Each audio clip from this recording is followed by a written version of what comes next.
Bienvenidas a una nueva charla titulada Conceptos sobre Geología Ambiental y Riesgo Geológico y su nomenclatura internacional. La misma va a ser dictada por la doctora Adriana Anís. Ella es doctora en Geología por la Universidad Nacional de Catamarca, especialista en docencia universitaria por asignaturas tecnológicas.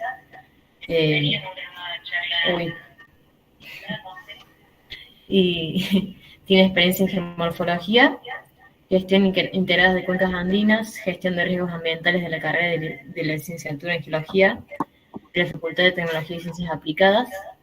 Es docente de posgrado de la Universidad del Comahue, directora académica del doctorado en Geología de la UNCA, o sea, de Catamarca, y es directora fundadora del Instituto de Monitoreo y Control de la Degradación Geoambiental.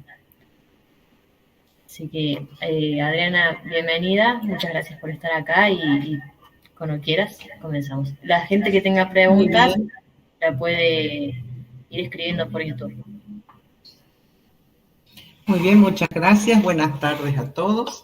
Quiero aclararles que he dejado recientemente de ser directora académica del doctorado, quedó otra colega muy bien, porque yo ya estoy dedicada a una consultora de mi propiedad, justamente que trabaja sobre toda la cuestión que tiene que ver con los riesgos ambientales y demás, la geología vinculada con las obras civiles y los riesgos que puede provocar o que debe evitar, depende cómo lo planteemos. Como primer punto, sería interesante que tuviéramos en cuenta qué es lo que quiere decir la geología ambiental, partiendo de que geología antiguamente se definía directamente como analizando el sustrato, el aspecto subterráneo, la evolución del paisaje, los relieves, las estructuras, pero no estaba tan vinculada al ambiente como las situaciones de los últimos tiempos han requerido. Esto es una ciencia relativamente joven, porque todas las cuestiones ambientales han comenzado a tomar envergadura y protagonismo en los últimos años. A partir del 2000 en adelante se toma más en concreto esta situación de pensar que el ambiente se ve afectado por las obras del hombre, y de a poco se han ido notando que esa injerencia del hombre es mucho más importante de lo que se creía. Entonces, la geología ambiental lo que hace es vincular todas las actividades del ser humano, el antropo, el que modifica en cierta manera de forma rápida el paisaje, cómo interactúa o cómo se retroalimentan o no con el medio ambiente. Ese vínculo es fundamental para poder conocer de qué se trata la geología ambiental. Emplear los conocimientos geológicos para la investigación del medio ambiente contribuye al diagnóstico y corrección sobre la problemática de la contaminación. Yo he tomado este concepto porque fíjense cómo terminaba siendo bastante concentrada la idea de la aplicación de la geología ambiental al aspecto de la contaminación. Pero resulta que la variabilidad del paisaje, los impactos, no solamente tienen que ver con la contaminación, sino con la modificación de parámetros que pueden llevar a la ocurrencia de procesos no deseables en ambientes donde existe un asentamiento humano o donde la comunidad tiene algunos emprendimientos de desarrollo, por ejemplo. Entonces, en ese caso, ya no solamente estamos hablando de la contaminación, sino todo aquello que puede implicar un riesgo para la comunidad. Y en este aspecto, en esta charla particular, vamos a hablar de los geológicos naturales y los antropogénicos, porque son los que se vinculan con la temática que estamos hablando. ¿Cuáles son las contribuciones que hace la geología ambiental? Reconoce y caracteriza procesos, me dice. Claro, La Tierra está en constante variación, los parámetros se modifican permanentemente, por tanto los procesos en sí mismos, si bien tienen una secuencia particular, la forma en que ellos suceden va a estar directamente relacionada con la modificación de esos parámetros, y uno de esos parámetros es la participación del ser humano como uno de los agentes transformadores más importantes. Fíjense que nosotros hemos tenido que modificar y hemos incluido en la tabla de las edades, eras y demás geológicas, el antropoceno, que como base tiene la revolución industrial. Aparte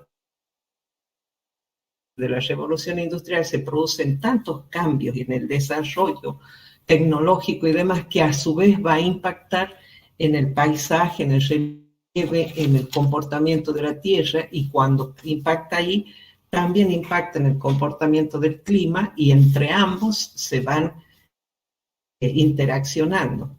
Entonces, para que nosotros podamos hacer el segundo punto, los diagnósticos geológicos que van a vincular la causa y el efecto de los procesos, tenemos que tener bien claro que los procesos actuales son más variables que lo que comúnmente sucedía antiguamente, por justamente la participación del ser humano. Contribuye y participa en la elaboración de instrumentos de gestión ambiental. Esto es sustancial, porque no se consideraba a la geología como un aportante al conocimiento para toma de decisiones, y lamentablemente la mayoría de las veces en la actualidad todavía no está incluido realmente en la aplicación y la participación del geólogo para el ordenamiento territorial, para el desarrollo de algunas comunidades, que es fundamental.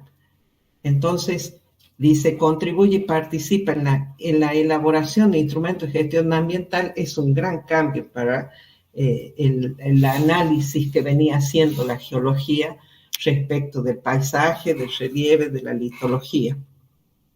Como el ambiente tiene un delicado equilibrio, como les vengo diciendo, cada una de las condiciones particulares del ambiente, las leyes, las interacciones físico-químicas, biológicas, son muy variables, entonces tienen que ser identificados aquellos factores que puedan resultar una modificación contraproducente a lo deseable.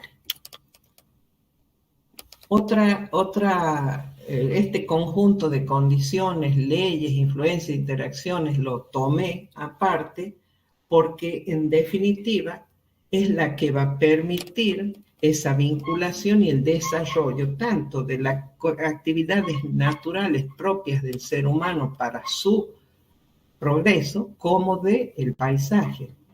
Entonces aquí tomé esto de una presentación de México que me pareció muy interesante, porque describe los procesos ambientales como componentes del medio ambiente que interactúan por medios de cambio de energía y materia. En realidad son componentes que interactúan por medio de energía, materia y velocidades de reacción entre una y otra. No solamente cambio de energía, sino cómo ese cambio se produce. Los procesos que involucran en este concepto son la atmósfera, hidrosfera, litosfera, y me falta ¿quién? El hombre, porque el hombre es quien va a acelerar los procesos. Entonces, fíjense que nosotros, para la erosión, conocemos los geólogos, la erosión física en una montaña, le lleva siglos para que esa montaña se pueda llegar a formar una peneplanicie. Y en la actualidad el ser humano con una voladura en una tarde hace ese proceso. O sea que por eso es que tenemos que tener involucrado en nuestra mente el concepto de la velocidad que adquieren esos cambios de energía cuando interviene la actividad del hombre. Aborda el estudio, la geología ambiental aborda el estudio de los procesos de la hidrosfera y la litosfera, sí, en combinación con todo el entorno ambiental y cómo ese entorno, cómo ese ecosistema va a responder. Ustedes saben, por ejemplo, que en la actualidad se está discutiendo la ley de humedales. Fíjense cómo es de importante que uno tenga bien clara la velocidad de evolución, la velocidad en la que se producen los cambios en energía, en materia y demás, que no podemos comparar, por ejemplo, un humedal de la región del noroeste argentino con el humedal de La Pampa. O sea, la velocidad, la cantidad de materia y la velocidad en la que eso se va a modificar es totalmente diferente. Por eso el criterio a aplicar tiene que ser muy coherente. ¿Por qué entonces, en función de todo eso, es importante un estudio geológico ambiental? Es importante porque va a definir los procesos. Por ejemplo, en el caso de un humedal de altura, para dar un ejemplo concreto, en el cual nosotros vamos a tener como el generador o el formador una fuente de agua generalmente superficial, o puede ser subsuperficial o subterránea, pero por lo general superficial, que proviene la mayoría de las veces del deshielo, en el cual no está tan incorporado el hombre para la generación de esa geoforma.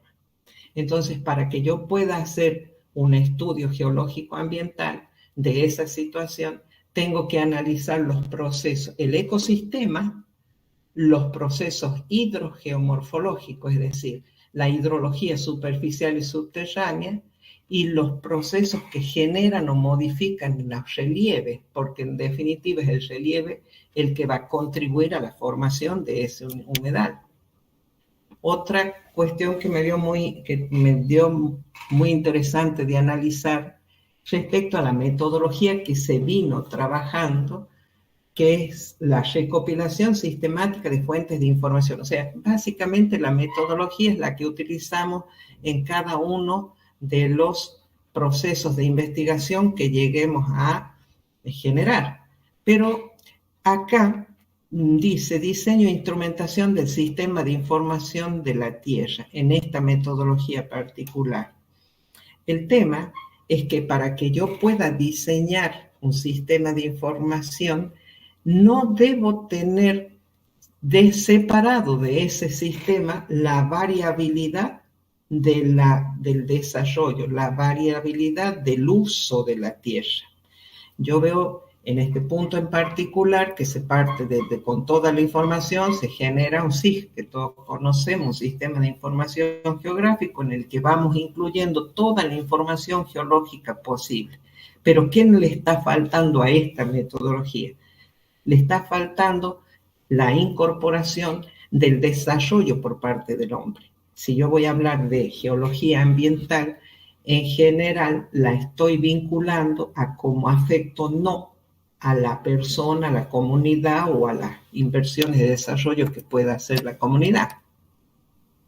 Para eso es necesario que nosotros tengamos claros los conceptos que vamos a considerar o que son los conceptos actualizados desde la perspectiva de qué significa cada uno de estos procesos para llegar a definir el riesgo geológico. El azar es una combinación de circunstancias, son situaciones que suceden de forma imprevisible, a veces más o menos complejas, no son lineales, por lo tanto no puedo yo predecir cómo se puede ir sucediendo, no hay un plan, no hay un propósito. Entonces, es importante saber que el azar es algo que sucede, no siempre, no es que fuera un proceso que se va a desarrollar sistemáticamente. Puede ser positivo, puede ser negativo, puede luego devenirse en un riesgo o puede no ser un riesgo y quedar siendo solamente una amenaza. Fíjense que yo ya les estoy incorporando a otros términos que son importantes de tener claramente identificados. Por lo tanto, dicho todo esto, el azar es un caso fortuito que no está programado y que puede o no ser negativo para la comunidad. Perdón. La probabilidad. La probabilidad es la posibilidad mayor o menor de que un determinado suceso se produzca. Fíjense que acá yo con la probabilidad ya sé que puede llegar a pasar eso. En el azar no. En la probabilidad sí. Entonces, con la probabilidad yo inicio la medición, inicio todo esto que es la aplicación de los aspectos matemáticos, físicos, para definir frente a esa probabilidad y estadísticos, obviamente, la posibilidad de que esto llegue a suceder. Y la probabilidad puede ser un fenómeno aleatorio que, fíjese usted, me va a decir, pero ¿cómo? ¿Y el azar? Se vincula con el azar, pero la probabilidad es que puede llegar a suceder en algún momento. Por eso lo llega a tener en el límite con el azar, que yo no tengo claro que puede suceder. Y el fenómeno determinista, que es el que yo estoy sabiendo que puede suceder. Ejemplo, supongamos que estoy en un área de volcanes. Es probable que ese volcán en algún momento pueda llegar a entrar en erupción porque se dan una serie de condiciones que me están dando indicaciones de que esto puede llegar a ocurrir. Yo ya estoy viendo el paisaje y estoy viendo esas probabilidades deterministas. Si yo tengo en uno de los ejemplos que les voy a mostrar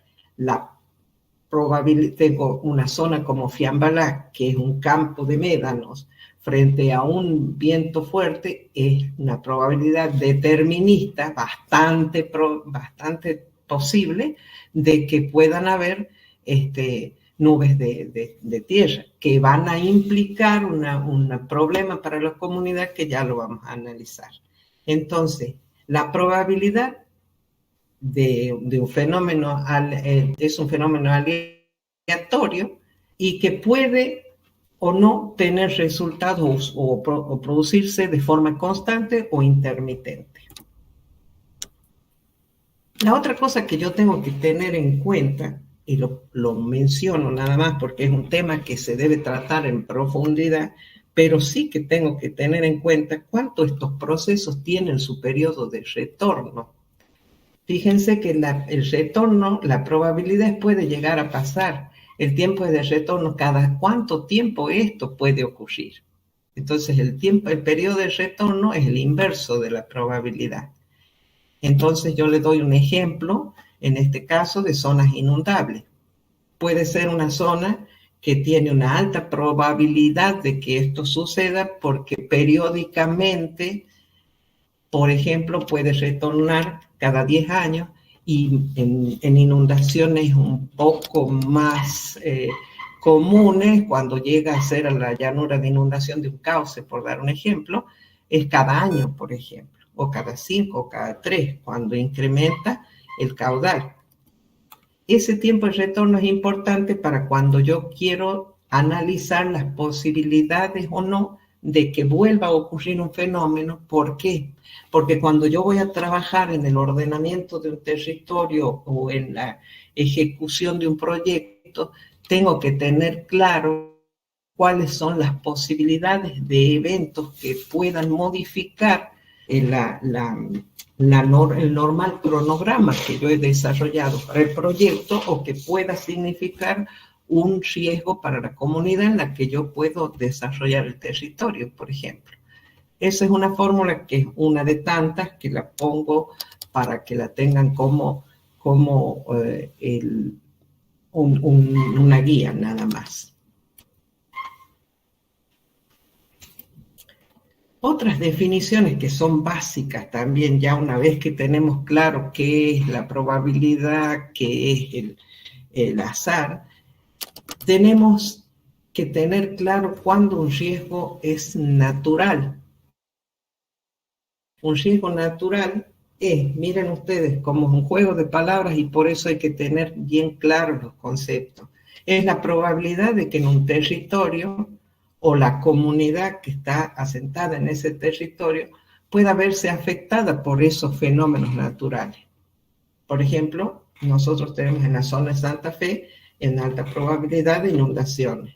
En la zona de Catamarca, de nuestra región, en Córdoba, tenemos para la zona de la sierra altas probabilidades de incendios forestales. Se nos incendia en la época de los calores, agosto, septiembre, quedan suelos al desnudo, entonces eso nos significa una segunda secuencia de riesgo que implica, por ejemplo, deslizamientos de laderas, porque las superficies de las laderas quedan al descubierto por la vegetación que viene a ser su contenedor, se ha quemado, desaparecido o queda muy poca, entonces no hay una contención del suelo, diciéndolo así muy en general. Entonces, fíjense cómo de una probabilidad de un riesgo natural pueden surgir o desencadenarse otro tipo de riesgos que sí siguen siendo naturales. Ahora, ¿cuál es la condición acá? Que hay una vulnerabilidad de una población o de una región o de un emprendimiento a que este proceso natural pueda impactar. Solamente va a ser un proceso natural o un fenómeno o un evento cuando este tenga lugar en un área donde no puede afectar a nadie.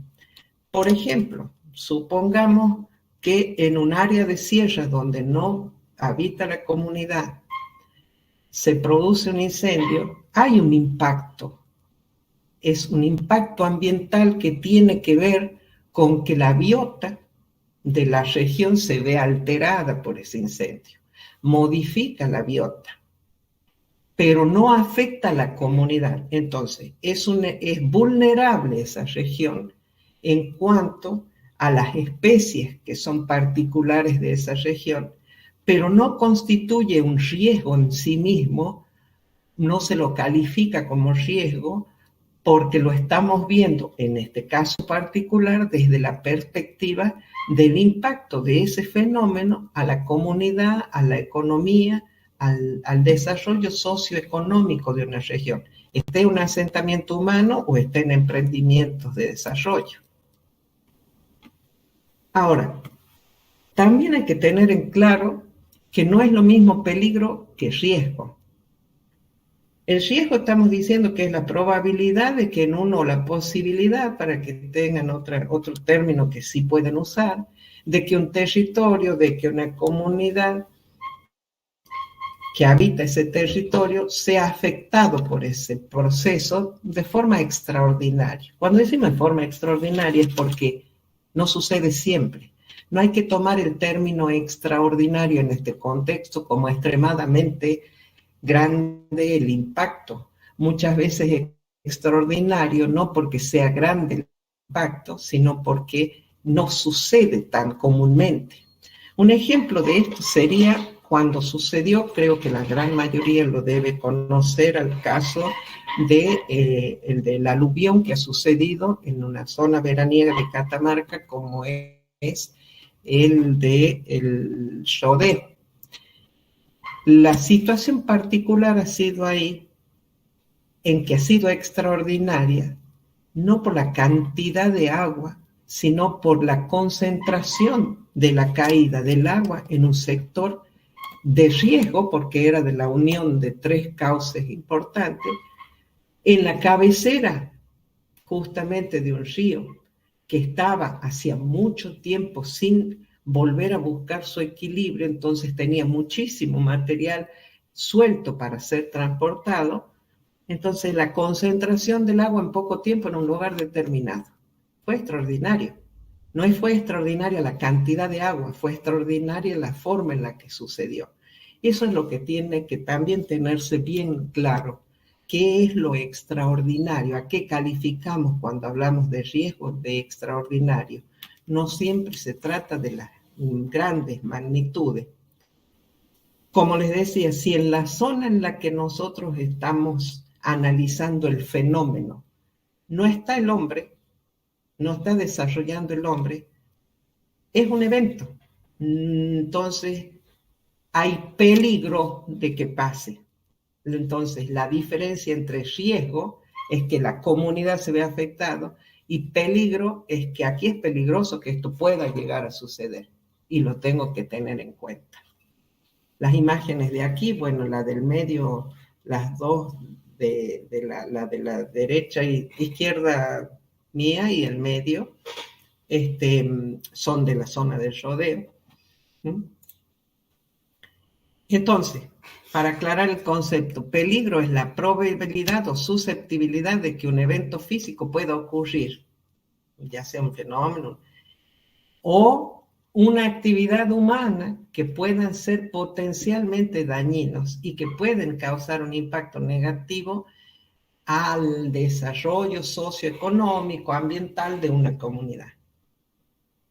Y el riesgo, ahí ya incorporo las consecuencias dañinas. Entonces el riesgo va a ser la relación que existe entre el peligro y la vulnerabilidad de la población o de la comunidad a que esto suceda.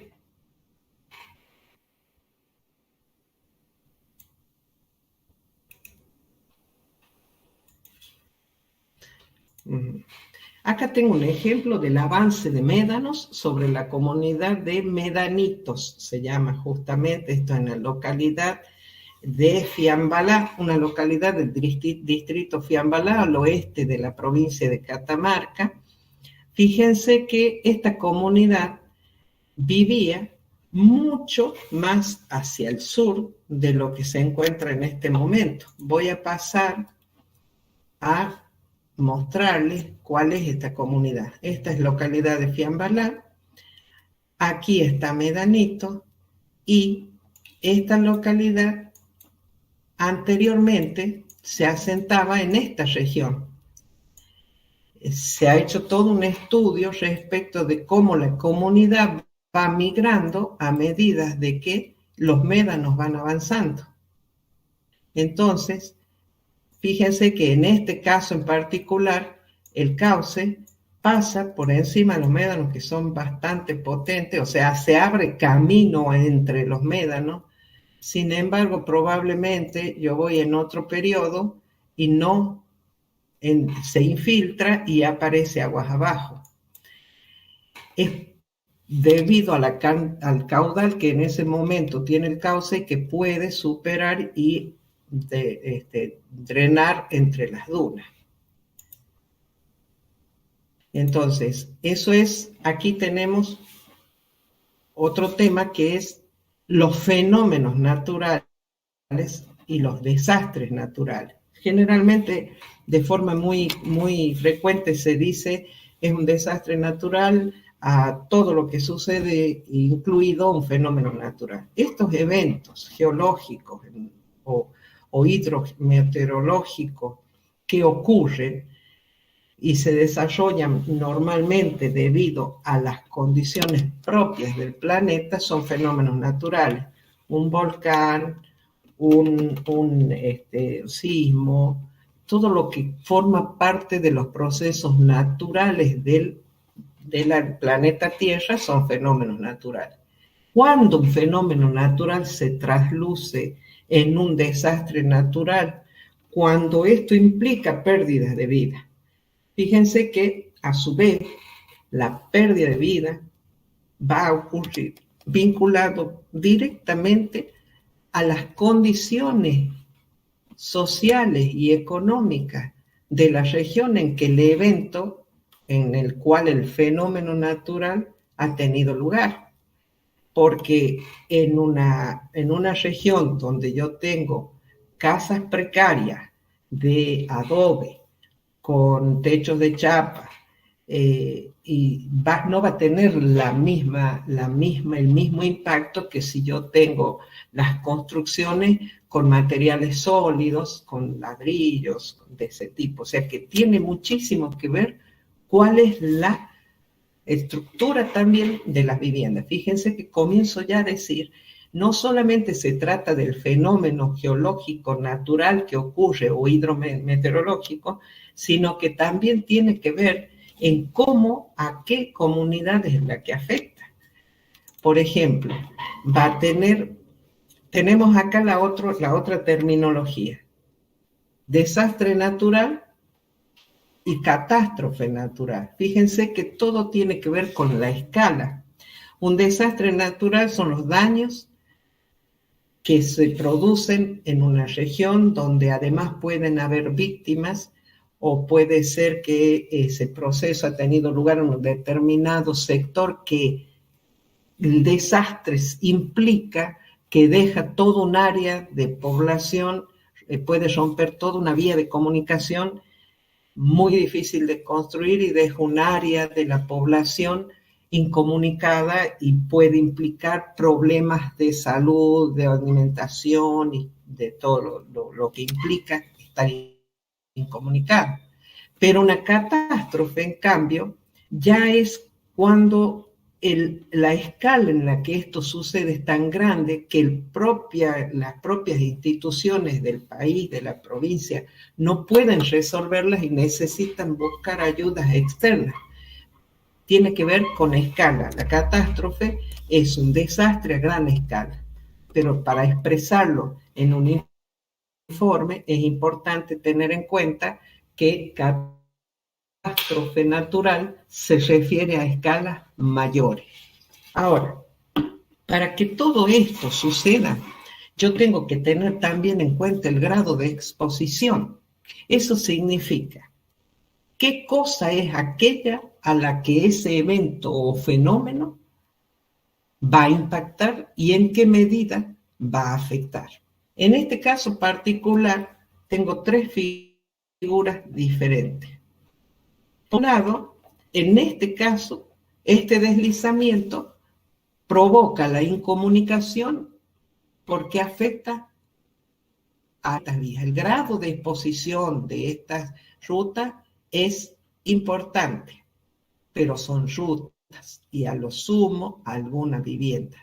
En este caso ha habido un deslizamiento, pero no hay ningún tipo de material, ni de ruta, ni de casa que pueda ser afectada. Solo el deslizamiento. Acá yo tengo un grado de exposición altísimo porque tengo al pie de esta ladera la comunidad, barrio y demás, que al producirse deslizamiento afecta no solamente a la vida, a la estructura, a lo económico, sino también a la vida. Es decir, el grado de exposición va a estar directamente relacionado con si la comunidad o ese emprendimiento queda muy expuesto a que si ese fenómeno lo impacte.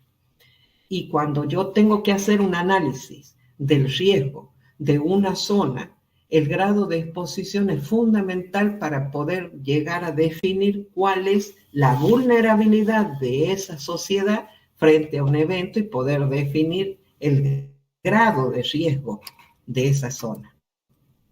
La vulnerabilidad entonces indica qué tan propenso es un sistema para que pueda ser afectado por un peligro. Fíjense que yo le pongo acá peligro, porque juntos la vulnerabilidad y el peligro me van a significar el riesgo. O sea que la vulnerabilidad mide la facilidad o no con que una comunidad puede ser impactada o puede sufrir daños debido a un evento peligroso. La vulnerabilidad de un asentamiento humano, que es lo que les comentaba recién, es el grado de exposición al tipo de amenaza. Por ejemplo, al deslizamiento, o hay muchas veces y generalmente pasa en las villas veraniegas. Fíjense ustedes que la gente local, los lugareños, no siempre tienen pérdidas porque ellos tienen bien claro dónde no se deben asentar. El citadino que se hace la casa generalmente en la villa veraniega es el que tiene problemas, porque si hay un paleocauce, un cauce que ha sido activo en otro tiempo y que ahora no está activo, lo rellenan y sobre eso construyen, y en realidad un paleocauce no se puede de ninguna manera tocar en ningún momento, se lo debe respetar, porque el agua siempre vuelve a buscar el antiguo cauce. Como geólogos conocerán ese ciclo.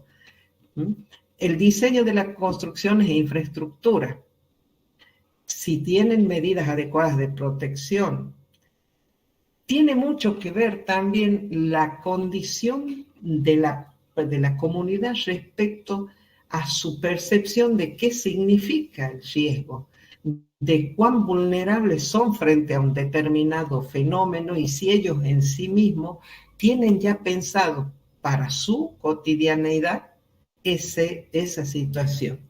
Un ejemplo claro es un sismo. Cuando ocurre un sismo, fíjense que las áreas que se ven más afectadas normalmente son aquellas donde las construcciones son más precarias, y tiene mucho que ver con la falta de conocimiento. Muchas veces vinculan: ha cambiado el tiempo, hace mucho calor, va a haber un sismo. O cuando sucede un evento sísmico de distinto grado, la gente inmediatamente sale corriendo. Cosas innecesarias, pero tienen que ver directamente con la ignorancia del fenómeno, la falta de percepción del peligro.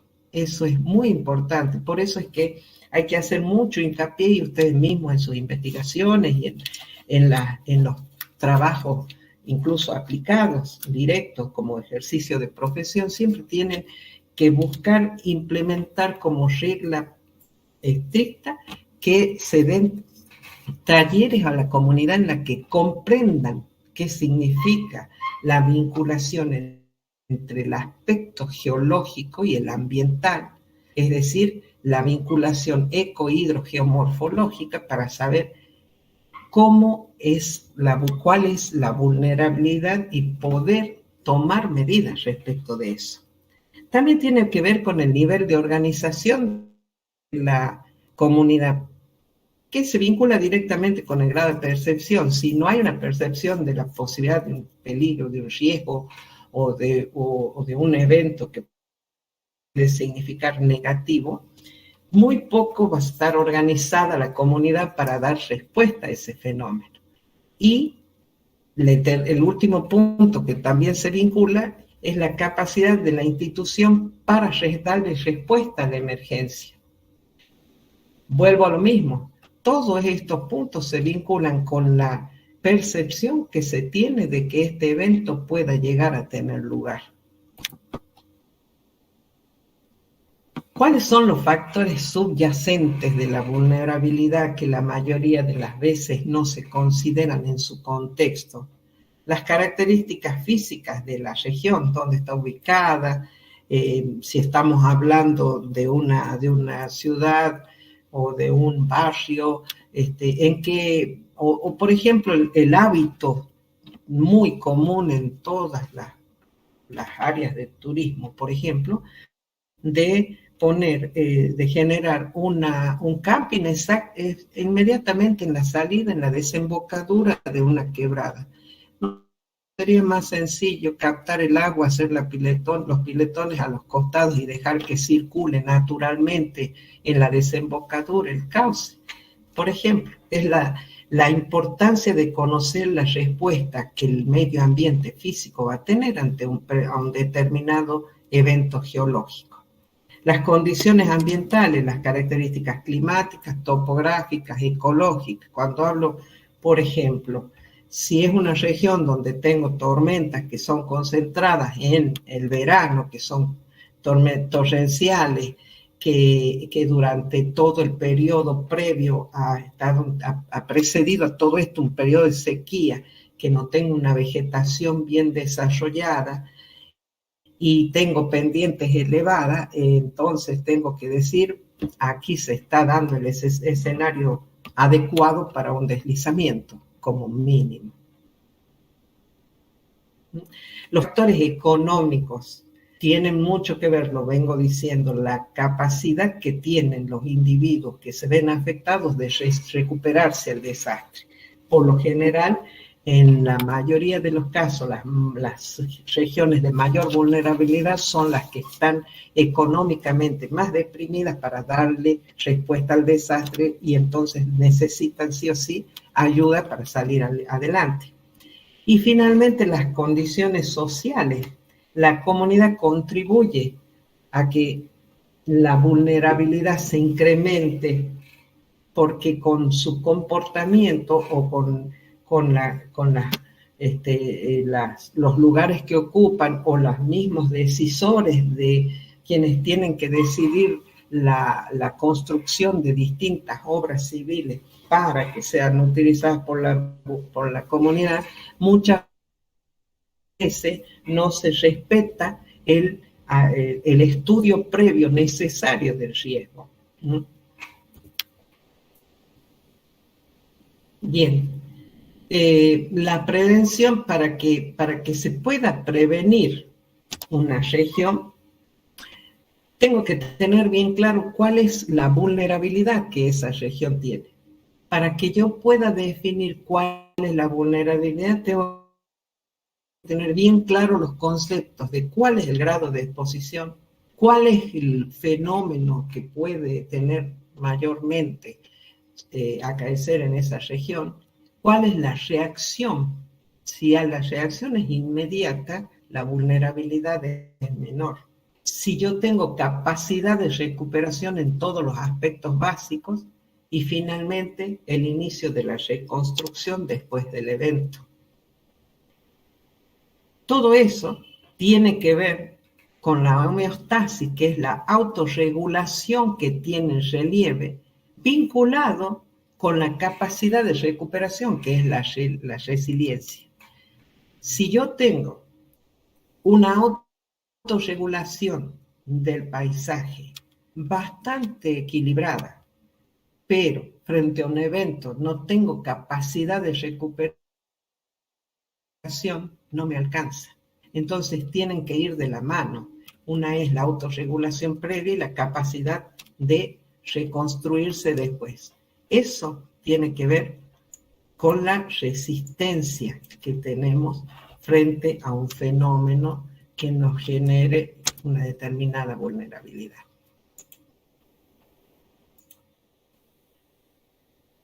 Quiero recordarles que riesgo, entonces, va a vincular el peligro de que pueda llegar a tener lugar un determinado evento, el grado de exposición de la comunidad o de los emprendimientos que esta comunidad lleva adelante y la vulnerabilidad que tiene esa comunidad frente a ese proceso.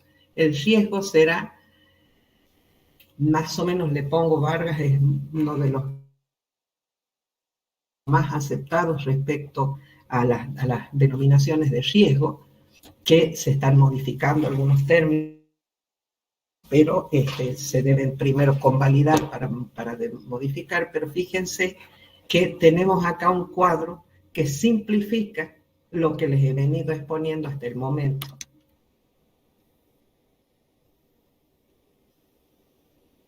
La otra cuestión a tener en cuenta de nuestra, y ya como un llamamiento a los futuros profesionales, a los jóvenes, que tienen que incorporar dentro de sus estudios todas estas terminologías como algo cotidiano, el comprender que la naturaleza está en peligro, en comprender que el hombre va avanzando sobre la naturaleza. Entonces, todo aquello que antes se producía utilizando un mayor tiempo, el hombre lo acelera. Por eso fíjense que la erosión eólica, la erosión geológica es un proceso de desgaste y modificación del relieve lento. Sin embargo, la erosión antrópica es ese proceso muy acelerado. Entonces, la velocidad con que un evento puede llegar a ocurrir es importantísimo para que puedan tener una respuesta inmediata y dar la alerta. Con esto que digo alerta, quiero poner en claro que no está bien decir, entre las terminologías que se está discutiendo, que hay que expresar mejor, no está bien decir alerta temprana, es una redundancia. Es como decir subir arriba, bajar abajo. Si es una alerta, es temprana. Y es un lenguaje que debemos comenzar a incorporar adecuadamente. No está bien decir, vamos a poner un sistema de alerta temprana para definir una crecida, por ejemplo, una inundación, un deslizamiento, sino directamente un sistema de alerta. Y ya con eso estoy dando claro concepto de que lo que quiero es poner algo que me avise con tiempo que esto va a suceder. No sé si hay alguna pregunta que necesiten que responda, si me pueden decir los organizadores. Yo tengo una pregunta. Primero, en Argentina, ¿cuáles son esas medidas que se toman ante los desastres, no? Bueno, sí. Tenemos una situación, bueno, no de un terremoto, pero inundaciones, por ejemplo. Está bastante estipulado en muchos escritos. Acá pasa como con todas las cuestiones en el aspecto de todo lo que es ambiental referido a las leyes, tiene mucho vínculo con tu pregunta. Hay leyes que están faltando, incluso hay un curso que yo, por las dudas les comento, que doy, que es el análisis de las leyes que existen para dar respuesta y prevención ante el riesgo y no se aplican, las que existen pero no son tan adecuadas a la realidad o acordes a la realidad del riesgo, y las que faltan. Pero en general está todo muy hermosamente legislado. Lo que pasa acá es que no se aplica tanto. Sí está estipulado para que nosotros podamos aplicar en nuestra provincia, en nuestro país, todo el sistema de prevención para la recuperación ante un evento de riesgo o para la reacción frente a un evento de riesgo. Es importante que tengamos el apoyo de la educación ambiental. Es fundamental que se pueda tener conocimiento verdadero de lo que significa el riesgo. Vos me hablaste recién de sismos, inundaciones. Existen todos los parámetros para decir, bueno, el pre-evento, durante el evento y post-evento, pero en realidad no se llevan a cabo. Esto es una materia pendiente que tiene la Argentina en sí mismo para dar respuesta. Ustedes fíjense que siempre tenemos la noticia del desastre, del evento de riesgo, y después las corridas a dar respuesta. Esa es la verdad. No hay una organización sistemática, sí de forma muy concentrada en algunos sectores, en algunos pueblos o lugares donde se aplican estas leyes y se trabaja sobre el riesgo, pero son los menos. Nosotros no tenemos un hábito de tener el área donde nosotros nos vamos a ir a refugiar en caso de un evento de sismo. Y no, si bien Córdoba no está directamente en el pie de la sierra, no es lo mismo que San Juan, pero sí recibe el impacto. O en el caso de Córdoba, toda la cuestión de los incendios y luego de las inundaciones, por ejemplo. Y otros ejemplos, todos estos procesos que se llevan a cabo de emprendimientos agropecuarios que después de un tiempo, en su momento, hace varios años atrás, ha habido para poder incentivar incentivar a la comunidad, a las empresas para que se instalen en las provincias, se le daba a los emprendimientos agropecuarios una suerte de dispensa para que durante 10 años no paguen impuestos con el compromiso de que ellos daban mano de obra y desarrollaban sus emprendimientos en las provincias. Eso se hizo. Lo que no se tuvo en cuenta es que estas empresas, cuando ya llegaban los 10 años de gracia para no pagar sus impuestos y comenzar a pagar, se declaran en quiebra, se van y dejan todas esas áreas desmontadas, abandonadas, que luego, fíjense, pasa mucho en las provincias del norte, por el viento se levanta el polvo y eso genera toda una secuencia, porque no es solamente la situación del riesgo geológico, que por el tiempo lo tuve que concentrar mucho acá, sino también las situaciones colaterales del riesgo a la salud, a la economía. Por ejemplo, la situación de que hay mucho material particulado en el aire significa un impacto en la salud, en las vías respiratorias de las personas, por ejemplo. Eso ustedes tienen que tener, el geólogo lo tiene que tener bien incorporado al hecho de que cuando se va a dedicar a analizar los riesgos, tiene que vincularse con antropólogos, psicólogos, de las ciencias de la salud en general, con los arqueólogos, porque tiene que ver con el pasado, que tiene su riqueza también importante.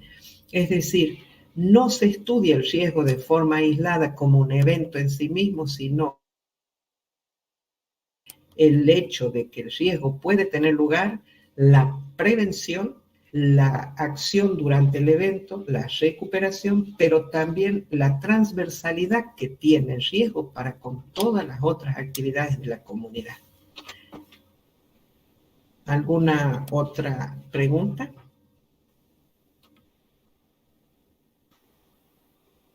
Bien, como se ha cumplido el tiempo, yo le quiero dar las gracias por haberme escuchado. Y bueno, hola, Adri. Yo tenía una consulta, por ejemplo, con respecto a Córdoba.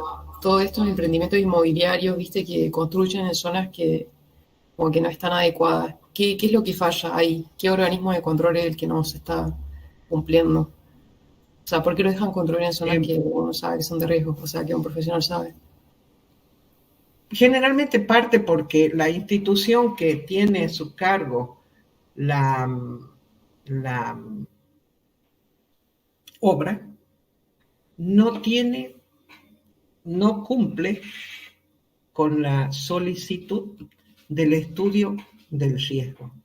Fíjense que ahora en Catamarca se ha incorporado, por ejemplo, en Vialidad, en la Secretaría de Minería, se está incorporando a las evaluaciones de impacto ambiental. Cada vez que se va a realizar cualquier obra, se hace una evaluación de impacto ambiental de esa obra. Se presenta un proyecto y se analiza, por lo general, ese proyecto va a tener un estudio económico, social, desde todas las otras perspectivas, dónde va a ser, cómo va a ser, cómo esto impacta la biota, la construcción, supongamos el puente o el edificio, pero no se exige en el marco de la evaluación de impacto ambiental que se presenta previamente para que sea aprobado o no ese proyecto, no se exige el análisis del riesgo. Eso está como muy nuevo y les toca a ustedes, está iniciándose recién. Vuelvo a decir, como dije antes, no se generaliza, no en todos lados se hace así, pero en muy pocos lados se exige en el marco de la evaluación de impacto ambiental la evaluación del riesgo geológico que esto implica, desde todas las perspectivas, porque no se olviden que el riesgo geológico no solamente es la inundación, son como les digo, el material particulado en áreas dunarias, las estructuras, las subducciones, los deslizamientos de ladera, las inundaciones. Fíjense que nosotros podemos tener, la verdad que son temas muy, muy largos, digamos, se dan para mucha conversación. Pero fíjense ustedes que uno normalmente veo yo que generalizan una inundación y le llaman inundación a todo lo que sea ocupado por el agua. Pero, por ejemplo, no es lo mismo inundación que anegamiento.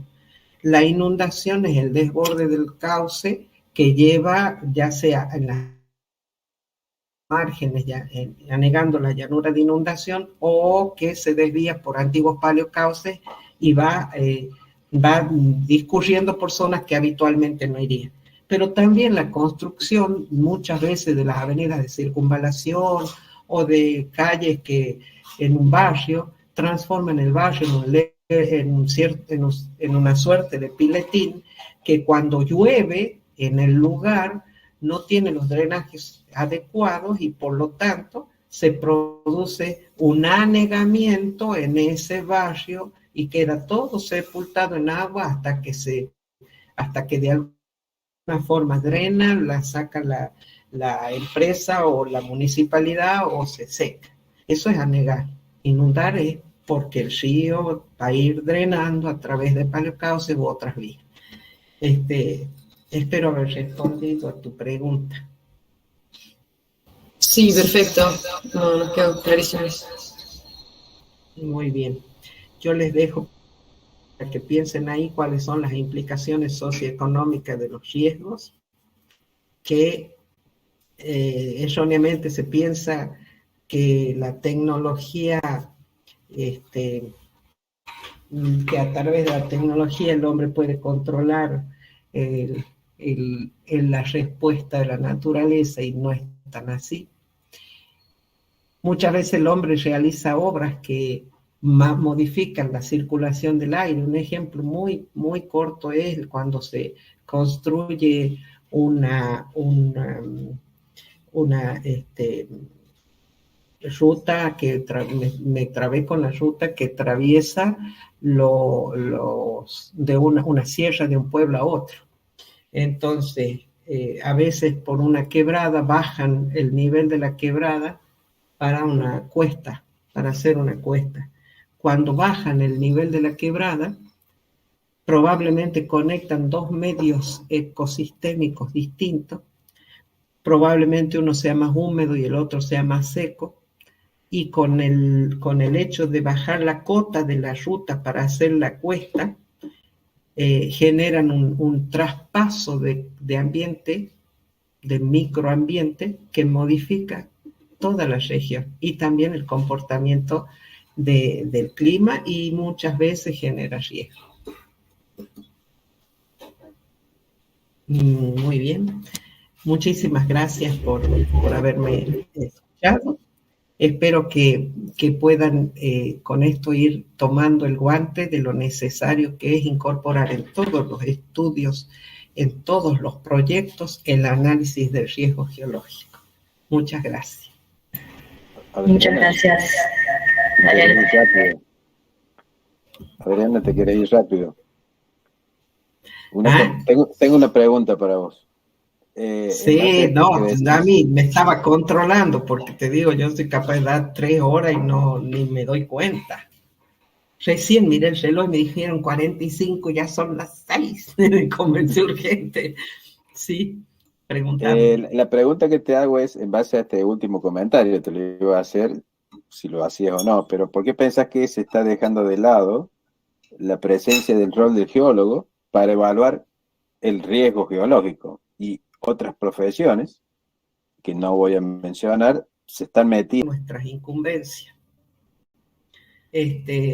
Justamente acá yo estaba ayer peleando bastante con el colegio, en buenos términos, porque todos han sido tesistas míos de una forma u otra, y me refiero a las autoridades. Y vos fíjate que tenés geólogos que no son geólogos ejerciendo cargos de geólogos de alto rango, por ejemplo. Si no somos capaces de exigir como colegio que nuestros propios colegas no trabajen de geólogos, que los estudiantes o gente que fue 2 años a geología no trabaje de geólogo si no es geólogo, tampoco estamos, tiene que ver con la incumbencia del geólogo y tiene que ver con una cuestión económica, porque cuando tenés que hacer el estudio de impacto ambiental, además tenés que pagar, la empresa debe pagar el estudio de riesgo. Un ejemplo, cuando fui a hacer el estudio del puente que quería hacer una empresa mendocina para conectar las termas de Fiambalá, donde iba a poner el puente iba a ser un desastre, al poco tiempo lo iba a llevar. Me piden que haga el estudio de riesgo, me tocó trabajar con gente muy bien, entonces cuando hice el estudio le dije, mire, por donde usted quiere poner el puente, no, va a producir un aluvión, le expliqué. Muy bien, han modificado, ese estudio ha modificado la ubicación del puente, que no es una cuestión menor, porque yo creo que a vos te debe pasado muchas veces venir en el aeropuerto de Catamarca y quedarte interrumpido porque el puente el agua ha acabado los bordes del puente con el aeropuerto, porque no se ha hecho el estudio y el puente queda en el medio de la llanura aluvial del río. ¿Me entendés? Entonces esas cosas tienen un costo adicional que las empresas no quieren pagar, entonces ellos se hacen, si no te lo piden, no lo hacen, ¿me entendés? Esa es una. Y la otra es la falta de los geólogos de defender nuestras incumbencias a capa y espada, que se está haciendo, pero falta. Vos ves ingenieros civiles hablando de riesgo geológico, ves ¿cómo es que se llama? Geógrafos hablando de riesgo geológico. Y no, el riesgo geológico es propio del geólogo. Acá falta esa mentalidad, porque hasta acá, bueno, nosotros a través del colegio, como te dije, se le presentó las notas y se ha logrado que al menos el Ministerio de Minería exija el estudio de riesgo, vialidad de la provincia, y ahora están haciendo lo propio con el área de obras públicas. Pero es algo en que tendremos que trabajar los más grandes y que es una posta que deben seguir los más jóvenes. Porque bueno, indudablemente, Adriana, que las incumbencias están asociadas a la profesión, y la profesión la deshabilita con una matrícula profesional del Colegio de Geólogos o el Consejo de Geología. claro. Y creo que ahí muchas veces está fallando distintos lugares o instituciones que están contratando a veces geólogos que no están matriculados. Es decir, si hay una consecuencia de una mala decisión, hay un código de ética y conducta asociado a esa matrícula. Sí, tal cual. Y eso que la geología es una carrera de interés público declarado por el Ministerio de Educación de la Nación. Por eso cada 10 años la carrera tiene que acreditar ante la CONEO, ya que se va adaptando a las necesidades de la sociedad, dado que las decisiones que toma un geólogo impactan directamente en la sociedad. Por eso, con más razón, una persona directa tiene que estar asociada a un colegio profesional en base a ese código de ética y conducta. Claro que sí, es así.